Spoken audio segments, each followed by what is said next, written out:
Assalamualaikum warahmatullahi wabarakatuh. Baik, kali ini kita mau bahas satu berita atau informasi yang saya ambil dari hukumonline.com ya.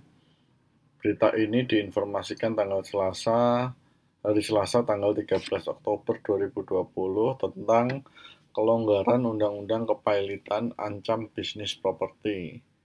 RUU Kepailitan dan PKPU harus terus diakselerasi oleh pemerintah dan DPR. Nah, seperti apa sebenarnya ancaman bisnis properti terkait dengan berita ini? Kita nanti akan baca bersama-sama beritanya, kemudian kita akan sedikit kasih ulasan ya. Nah, kita lihat ya. Sejak pandemi COVID menjangkiti Indonesia pada awal Maret lalu, berbagai sektor bisnis di Indonesia tumbang. Hal itu dapat dilihat dari jumlah PKPU dan pilot yang diajukan ke Pengadilan Niaga pada PN Jakarta Pusat. Berdasarkan data yang dihimpun hukum online dari SIPP PN Jakarta Pusat, terjadi kenaikan yang signifikan untuk permohonan PKPU dan kepailitan, terutama di Pengadilan Niaga pada PN Jakarta Pusat. Sejak Januari hingga 7 September 2020, berarti ini dari awal tahun ya, permohonan PKPU dan pilot melonjak mencapai angka 318 permohonan dengan mayoritas 278 perkara PKPU dan sisanya pilot. Jika dibandingkan dengan data tahun lalu di PN Pusat terdapat selisih perkara yang cukup signifikan. Perkara PKPU dan kepailitan per September lalu berada di angka 257 atau selisih 131 perkara dari tahun ini. Hal itu dibenarkan oleh Ketua Umum Asosiasi Kurator dan Pengurus Indonesia, Jimmy Simanjuntak. Jimmy menyebut bahwa tren permohonan pilot dan terutama PKPU mengalami peningkatan yang cukup signifikan selama pandemi COVID. Jika dibandingkan dengan periode pertama pada tahun lalu, Jimmy mengatakan bahwa permohonan pilot dan PKPU meningkat cukup tajam di masa pandemi dengan kenaikan sejumlah perkara sebanyak 50%. Lalu sektor apa yang paling banyak diajukan? Kurator Imran Nating menyebutkan sektor properti menjadi sektor yang cukup terpukul di masa pandemi. Mayoritas pengajuan PKPU dan pilot di Pengadilan Niaga terkait dengan bisnis properti dan investasi di masa pandemi. Tahun lalu di properti, rata-rata karena telat serah terima. Di tengah perjuangan untuk bangkit, industri properti yang menghadapi anjloknya penjualan harus menghadapi persoalan serius akibat marak bermunculan oknum tidak bertanggung jawab yang menjadi mafia dan sindikat pilot pada proyek properti. Ketua Bidang Keuangan dan Perbankan Badan Pengurus Pusat Himpunan Pengusaha Muda Indonesia atau HIPMI, Ajib Hamdani mengatakan bahwa kasus ini sebelumnya sempat ramai terjadi pada tahun 2012 dan 2014. Tentu sangat berbahaya bagi perekonomian Indonesia yang sedang beranjak pulih jika pemerintah tidak segera mengambil langkah tegas. Maraknya kasus pilot ini menciptakan potensi krisis baru bagi perekonomian Indonesia yang sedang dalam tahap pemulihan, terutama industri properti nasional. Ya. Menurutnya kelonggaran dalam undang-undang juga menjadi salah satu faktor kembali ramainya kasus kepailitan.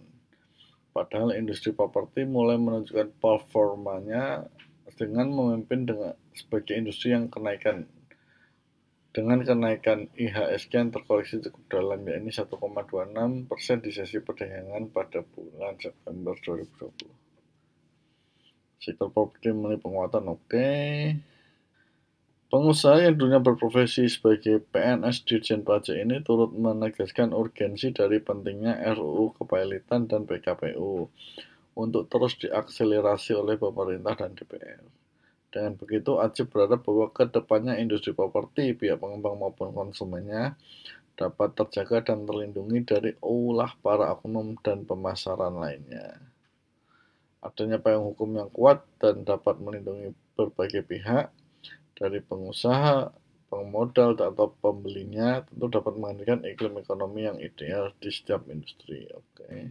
Secara sederhana, kepailitan dikenal dengan sarana yang dapat digunakan oleh para kreditur untuk memaksa debitur menyelesaikan kewajibannya. Sementara sebaiknya PKPU merupakan sarana yang dapat digunakan bagi debitur untuk menyelamatkan usahanya dari ancaman kebangkrutan. Namun kenyataannya dalam beberapa kasus Undang-Undang Kepailitan dan PKPU justru digunakan oleh debitur sebagai sarana untuk menghindari pemenuhan kewajibannya terhadap kreditur, kata Cornell.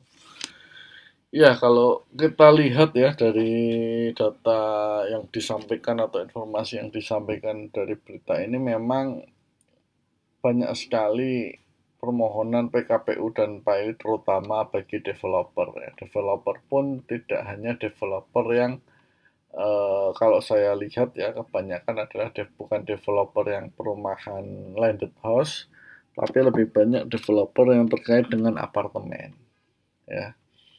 Apartemen itu ya memiliki karakteristik sendiri lah ya. Nah, jadi kalau saya bisa menanggapi sedikit ya tentang informasi yang disampaikan atau berita ini, kenapa apartemen banyak terjadi pilot? Menurut pendapat saya, yang pertama adalah ya karena adanya hantaman krisis ini tentu ekonomi melambat, itu pasti nggak hanya properti saja, tapi semua sektor hampir mengalami hal yang sama. Nah, yang kedua, ketika developer membangun apartemen, itu berbeda strateginya dengan membangun landed house atau rumah biasa. Kalau Anda punya hamparan tanah, kemudian Anda bangun perumahan katakanlah 1000 rumah gitu ya, landed house. Ketika Anda mengalami permasalahan, entah itu permasalahan keuangan atau permasalahan yang lain, Anda sudah membangun katakanlah 200 rumah. Anda bisa berhenti dulu, tidak masalah. Karena 200 rumah sudah terbangun, sedangkan 800 sisanya masih bisa mungkin dibangun setelah masalah Anda di perusahaan selesai. Tetapi jika Anda membangun apartemen, katakanlah satu tower isinya 1000 unit atau 1000 kamar ya, Anda nggak bisa membangunnya itu berhenti di tengah kayak model perumahan tadi. Karena apartemen itu kan satu bangunan utuh. Jadi kalau developer apartemen itu ya harus langsung menyelesaikan satu tower selesai. Nah, nggak bisa kalau dia cuma bangun, saya bangun aja 5 lantai. Katakanlah seperti itu. 5 lantai selanjutnya 6 bulan lagi ya, itu nggak bisa. Karena sifat strukturnya pun berbeda. Ya. Jadi kalau itu kesulitannya tersendiri. Nah, untungnya apa? Kalau untungnya ya apartemen itu lahannya sempit lah, bisa di lahan yang sempit. Nah, dikaitkan dengan pandemi ini tentu saja masalah penjualan itu kan berdampak kepada masalah keuangan. Keuangan ya. Jadi kalau memang sudah tidak bisa lagi membangun karena penjualannya seret, ya sudah itu habis.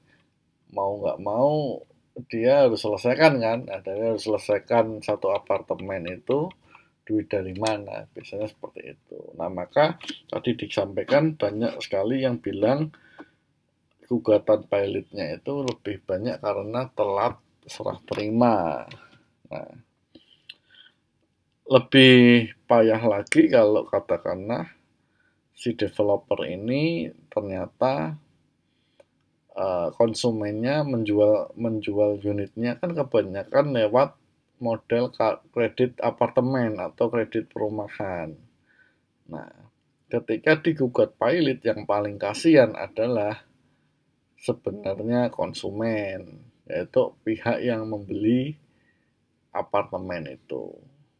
Nah, kenapa ya? Karena tadi satu, dia posisinya adalah posisi paling rendah dalam urutan-urutan mendapatkan jatah dari penjualan aset. Dia kan kreditur konkuren.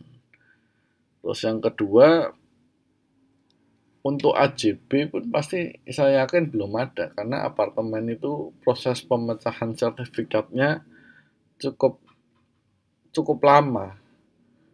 Jadi harus sudah topping off, kemudian muncul pertelaan, terus muncul ILH atau izin layak huni dan sebagainya, terus baru di splitsing. Nah, itu biasanya memakan waktu 5 tahun lebih. Pengalaman saya seperti itu. Maka eh, memang bisnis developer apartemen, terutama kalau terdampak pandemi ini, ya seperti itu. Banyak yang mengajukan atau banyak digugat ke pay later.